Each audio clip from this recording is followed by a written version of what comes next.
did this happen? I shot those guys in the head. And that guy, I spooned him in the neck and his shit just Why are people trying to stab you? I don't know. Shh. A lot of anxiety about this. Get your hands in the air. Oh, God, it's Mike. I'm sorry. Mike Howell is pretty much the definition of a laid-back small-town stoner. He spends his days working as a convenience store clerk in the quiet town of Lyman, West Virginia, living a simple life with his girlfriend, Phoebe. Most of his time on the job is wasted sketching out his own comic series, The Adventures of Apollo Ape and Chip the Brick, which honestly feels like the only exciting thing he has going for him. But there's a major problem holding Mike back. For some reason, he literally can't leave Lyman. Anytime he tries, like when he once attempted to go on a trip to Hawaii, his body completely shuts down, and he spirals into intense panic attacks. It makes him feel like he's letting Phoebe down, especially since deep down, he wants to take the next step and propose to her. The issue is, he doesn't even think he deserves her. What Mike doesn't realize is that his life is built on a lie. Hidden beneath his chill, unmotivated personality is something way more dangerous. He's actually a sleeper agent trained by the CIA. His memories have been completely wiped, but that doesn't mean he's safe. In fact, it's the opposite. The same organization that created him is now turning against him. While Mike is stuck living his normal, boring routine, things are heating up behind the scenes. Inside the CIA, Senior Agent Lassiter receives a serious call. A classified program known as Tough Guy has been reactivated, and its next target is Mike Howell. Later that night, Mike and Phoebe are sitting outside under the stars, just talking about his comic like they always do. Off in the distance, emergency crews are dealing with a wrecked car, but Mike's stuck in his own thoughts. He starts comparing himself to the tree that stopped the crash, something that got in the way of where things were supposed to go. In his mind, he's holding Phoebe back, but she shuts that down immediately, telling him he's nothing like that. At the same time, Lassiter isn't about to sit back and let things play out. She confronts Agent Yates, the guy running the Tough Guy program. She's convinced he's targeting her old work just to prove a point, but Yates brushes it off, claiming it's just cleanup for a supposed security breach. In reality, he fully intends to wipe Mike out and erase everything Lassiter built. The next morning, Mike heads out early to meet his dealer, Rose. But instead of anything serious, it turns out he's just buying fireworks. He's planning something big for Phoebe. After that, he heads into work like any normal day, completely unaware that everything is about to flip upside down. While he's behind the counter, chilling and doing his usual thing, Lassiter walks in. She steps up and starts saying a string of random words to him, almost like nonsense. Mike has no idea what she's talking about and just assumes she's crazy, but what she's actually doing is trying to trigger his programming, to wake up whatever was buried inside him. When nothing seems to happen, she leaves, clearly disappointed. What neither of them realizes is, it actually worked. Not long after, Mike notices two guys hanging around outside near his car. Before he can even process what's going on, they rush him. But instead of getting overwhelmed, something insane happens. Mike moves on pure instinct. He reacts with speed and precision he didn't even know he had, taking both attackers down effortlessly. Completely shaken, he calls Phoebe and tells her what just happened, including the part where he somehow killed a guy using a spoon. She's just as confused as he is, trying to understand how something like that is even possible.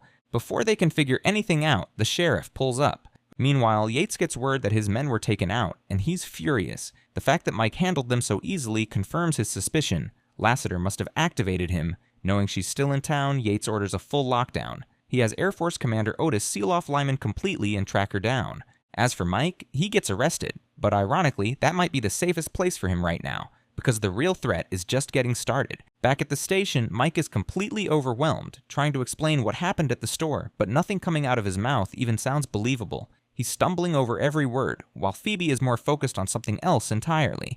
The woman who came into the shop, and what she said to him. When Mike repeats the exact phrase Lassiter used, word for word, it throws both of them off. He doesn't even know how he remembers it. Something clearly isn't right. Sheriff Watts steps in to question them, already annoyed with Mike before any of this even started. He's never liked him, especially with his constant weed use, but now things have escalated way beyond that. Phoebe tries defending him, insisting it was self-defense, but Watts isn't interested in hearing it. He tells her to pick a side. Either she's his girlfriend, or she's acting like his mom. Before anything can go further, the power suddenly cuts out. The backup systems kick in, dim lights flickering on, and just like that, everything changes. A deputy moves Mike and Phoebe into a holding cell, thinking it's just a precaution. But outside, the real danger has already arrived. The assassins, Crane and Logger, have reached the station, and they waste no time. Crane storms through the upper level, tearing the place apart and taking out anyone in her way. At the same time, Logger heads straight for the holding area with one goal, kill Mike. But the second he gets close, Mike's instincts take over again. Without hesitation, Mike fights back, moving with precision that doesn't even make sense to him. He completely overwhelms Logger, knocking his teeth out and locking him inside the very cell he was about to use. Upstairs, Crane finishes off Sheriff Watts, but not before spotting Mike and Phoebe making their escape. She opens fire, forcing them to run, but in his final moments, Watts manages to cuff her leg to a chair, slowing her down. Even then, she doesn't stop. She pulls out a grenade and tries to take them out anyway, but Mike reacts instantly, tossing it right back. The entire station erupts in an explosion. Somehow, Crane survives, but only barely. Mike walks straight up to her and without hesitation brutally finishes her off with his bare hands. At this point, whatever was buried inside him is fully starting to surface. Elsewhere, Lassiter is still trying to get back into town, but she's blocked by a full containment setup, hazmat teams, roadblocks, the works. When she calls Yates to question it, he makes it clear: stand down or be taken out with the rest. That's not happening. Lassiter makes it clear she's not backing off. If anything, she's going to bring him down herself. Meanwhile, Mike and Phoebe try to escape like he suggested earlier, heading toward his car, but the second they get close, it explodes. The bomb planted earlier by the assassins goes off instantly, leaving them stranded with no easy way out. Lassiter eventually reaches the destroyed station, seeing firsthand just how messy this operation has become. This wasn't supposed to happen like this. She contacts her trusted ally, Agent Petey, convinced that something is seriously off. If these were professional assets, the job would have been clean and quiet, not total chaos. She needs answers, and fast. At the same time, Mike and Phoebe make their way to Rose's house, hoping to lay low, but something else is happening to Mike now. His memories, or at least fragments of them, are starting to come back. Bits of knowledge that make no sense, skills he shouldn't have, things he somehow just knows. And it's only getting worse. Once inside Rose's place, Mike is clearly not the same anymore. His mind is starting to piece things together, but in the worst way possible. Random knowledge is flooding in: combat tactics, weapons, even military hardware. At one point, he casually realizes he could probably name dozens of different tanks without even thinking about it, and that's freaking him out. Phoebe notices it too, but oddly, she doesn't react the way you'd expect. Instead of digging deeper, she kind of brushes it off, like she doesn't want to go there. Rose, on the other hand, is already on edge. He rushes them inside, paranoid about some supposed virus spreading through town. Inside, a couple of his friends, Big Harold and Quentin, are also hiding out, trying to stay safe. To make things worse, the news is now painting Mike and Lassiter as the cause of the outbreak. According to the broadcast, Lassiter was involved in some bizarre incident with lab monkeys, and now everything is spiraling out of control. It sounds ridiculous, but it's enough to put everyone on edge. Rose demands answers. Mike, still trying to process everything himself, gives the only explanation he can think of. He might not even be human. He says he could be some kind of robot. That's enough for Rose to completely lose trust. Convinced Mike is infected or dangerous, he pulls a gun on him. But in a split second, Mike disarms him effortlessly, then hands the weapon right back. He's not trying to hurt anyone. Still, Rose isn't taking chances. He locks both Mike and Phoebe in the basement until he figures out what to do next. Down there, Phoebe checks on Mike, asking if he feels sick or off, but when Mike looks at himself in a mirror, his answer is the exact opposite. He feels perfect. Meanwhile, Lassiter finally gets the intel she was looking for. From Petey, she learns the truth about Yates's assets. These aren't trained agents, they're former mental patients, violent criminals turned into weapons through brainwashing. That explains everything. Yates, however, is already moving forward. He plans to hit Rose's house in waves, starting with a small team, and he authorizes the use of a special gas designed to neutralize targets without letting them harm themselves or others. Back in the basement, Mike is actually considering proposing to Phoebe, but before he can say anything, the gas starts leaking into the house. Upstairs, Rose and his friends don't stand a chance. They're taken out almost instantly. An assassin makes his way down into the basement, but Mike reacts again, eliminating him before things get worse. Phoebe rushes with him outside, taking down another attacker waiting there. But the gas is hitting Mike hard. He collapses. For a moment, it looks like he's out. But what's really happening is something else entirely. The gas doesn't stop him. It unlocks more of him. When Mike wakes up, everything is different. He's no longer confused. Now he wants answers. He immediately confronts Phoebe, demanding to know how she knew about the gas, something she shouldn't have known. She tries to dodge it like before, giving vague excuses. But this time, it doesn't work. Mike isn't buying it anymore. Finally, Phoebe breaks. She tells him the truth. She was never just his girlfriend. She was assigned to him. She's his handler. 5 years ago, she was sent to monitor him and keep him stable. She insists that her feelings are real, that she actually does love him. But for Mike, it's too late. Everything he thought was real is now a lie. Overwhelmed, he walks away, heading back to the car, needing space. Phoebe follows, trying to explain, trying to fix things, but he can't separate what's real from what's fake anymore. and right then, they get hit. A car slams into them, sending their vehicle off a bridge and flipping it completely. Lager is back. He drags Phoebe out of the wreck, but instead of killing her, he knocks her out. He has orders to bring her in alive. Mike, still trapped inside, is left helpless as Lager pours gasoline over the car and sets it on fire. It looks like it's over, but at the last second, Lassiter shows up. She pulls Mike out just before the car explodes behind them. Phoebe, however, is gone. Phoebe wakes up in custody, face to face with Yates. She's surprised seeing him actually out in the field. He's more of a desk guy than anything else. Immediately, she questions whether he even has the authority to be running an operation like this. Yates shuts that down fast. He reminds her that she lost any right to question him the moment she got emotionally involved with her target. Instead of doing her job and returning to the agency, she stayed with Mike. To him, that's all the leverage he needs. Now he's in control. He's got the operation, the assets, and with Mike supposedly dead, a promotion waiting for him. But what he doesn't realize, Mike is still very much alive. Lassiter brings Mike somewhere safe, but the second they stop, he demands the truth. No more half answers, no more lies. So she finally tells him everything. When Mike was 18, he got arrested on drug charges.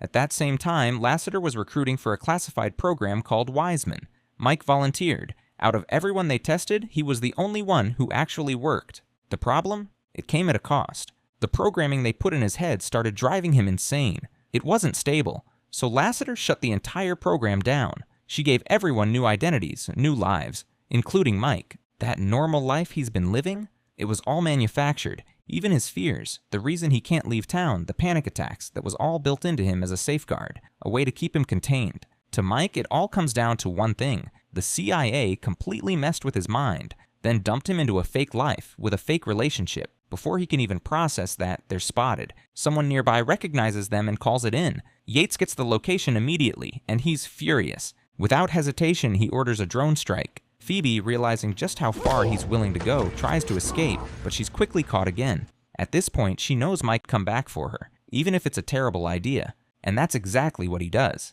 Despite Lassiter warning him that he's walking straight into danger, Mike decides to return to his house. In his mind, none of this matters anymore. If he's going to die, he's not running from it. Inside the house, the tension is completely different now. Mike is calm, almost too calm, while Lassiter stays alert, watching every angle. She tells him something important before things kick off. Phoebe didn't just pretend to care. She chose to stay. When she was supposed to leave and return to the agency, she gave up her entire career just to be with him. Before Mike can really react to that, they're attacked. An assassin bursts in, catching Lassiter off guard. Mike reacts instantly, throwing the attacker out the window, but that's just the beginning. Outside, Otis arrives and immediately opens fire on the house, confirming Mike's location to Yates. And Yates doesn't hesitate. He orders the drone to strike, even with his own people still inside. Gunfire tears through the house as everything erupts at once. Otis pushes inside, firing non-stop, forcing Mike to move and take cover.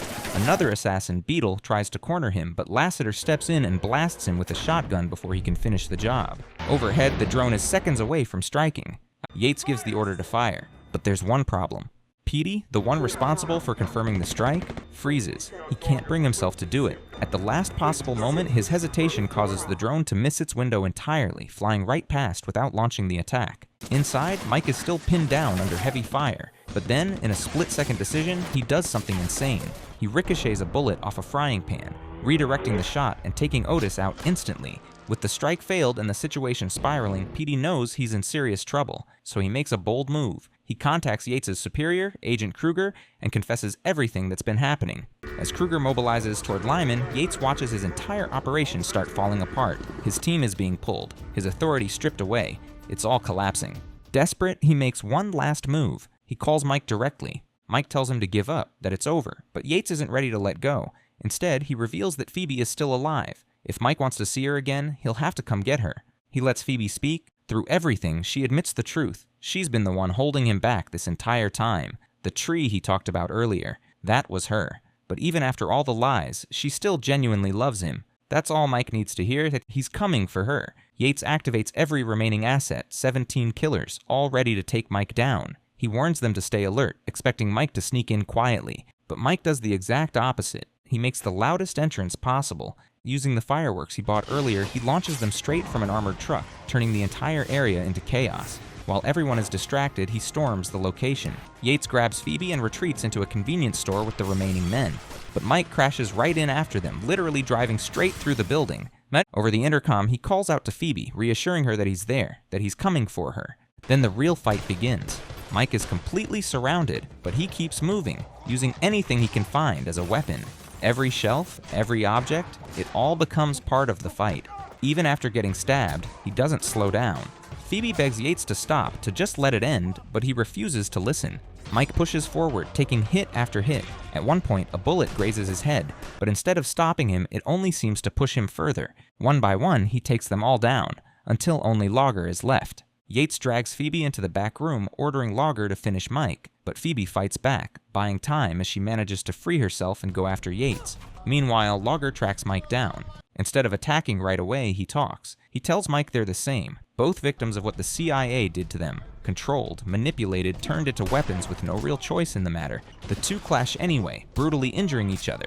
But when Mike finally gets the upper hand, something changes. He stops. For the first time, he sees Lager for what he really is, someone just like him. So instead of killing him, he lets him live. Elsewhere, Lassiter has Yates restrained, literally choking him out until Agent Kruger arrives. He shuts everything down immediately, treating both of them like they've completely lost control. Phoebe finally makes it back to Mike. He's barely standing, covered in blood, but still alive. Together, they try to walk out. But the moment they step outside, they're met with a wall of police and SWAT, guns aimed directly at them. And somehow, Mike still finds a moment. Right there, in the middle of everything, he proposes to Phoebe. They don't even get the chance to finish the moment before they're both taken down.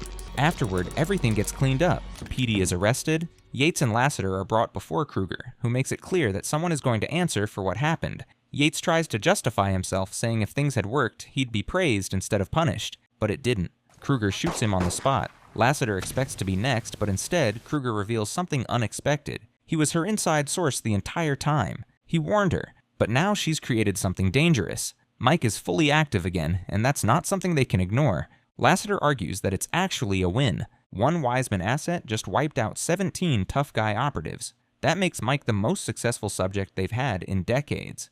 Killing him would be a waste. In the end, Mike wakes up locked inside a CIA holding cell. An agent approaches him, addressing him not as Mike, but as Agent Howell, and just like that, it's over.